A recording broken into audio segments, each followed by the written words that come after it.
നിന്ന് ഞങ്ങളെ ശ്രമിക്കുന്ന ബഹുമാന്യരും പ്രബുദ്ധരും നല്ലവരുമായ എല്ലാ ദേശനിവാസികൾക്കും വീണ്ടും വരുന്ന യേശുക്രിസ്തുവിന്റെ ധന്യനാമത്തിൽ ഞങ്ങളുടെ സ്നേഹവന്ദനങ്ങളെ അറിയിക്കട്ടെ. സത്യസുവിശേഷത്തിന് അനവധി പ്രാവശ്യം വേദിയായിട്ടുള്ള,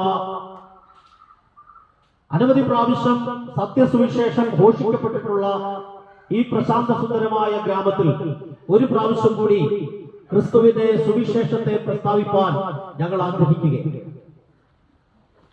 മറ്റൊരു കാലത്തും ഇല്ലാത്തതുപോലെ പാപം പെരുകിക്കൊണ്ടിരിക്കുന്ന, അധർമ്മം പെരുകിക്കൊണ്ടിരിക്കുന്ന, മദ്യപാനവും ലഹരിയും കൊച്ചു കുഞ്ഞുങ്ങളെ പോലും പിടികൂടിയിരിക്കുന്ന ഈ കാലഘട്ടത്തിൽ സുവിശേഷത്തിന്റെ പ്രസക്തി മറ്റ് ഒരു നാളിലും ഇല്ലാത്തതുപോലെ വർദ്ധിച്ചുകൊണ്ടിരിക്കുകയാണ്.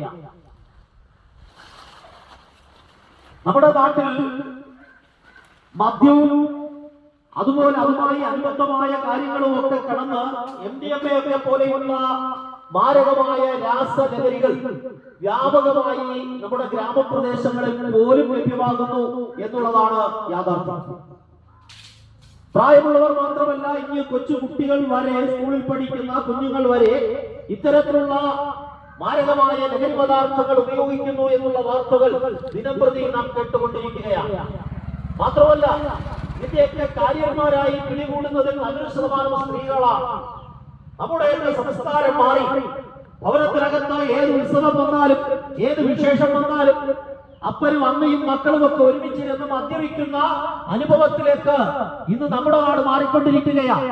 ഒരു ഓണകാലം കൂടി നമ്മുടെ മുമ്പിൽ വരുമ്പോ നമ്മൾ തിരിച്ചറിയണം, കോടിക്കണക്കിന് രൂപയുടെ ബിസിനസ്സാണ് മദ്യ ഷോപ്പിൽ ഈ ദിവസങ്ങളിൽ നടക്കുന്നത്. ബീവറേജസ് കോർപ്പറേഷന്റെ കണക്കുകൾ എല്ലാ വർഷവും പുറത്തു വരാറുണ്ട്.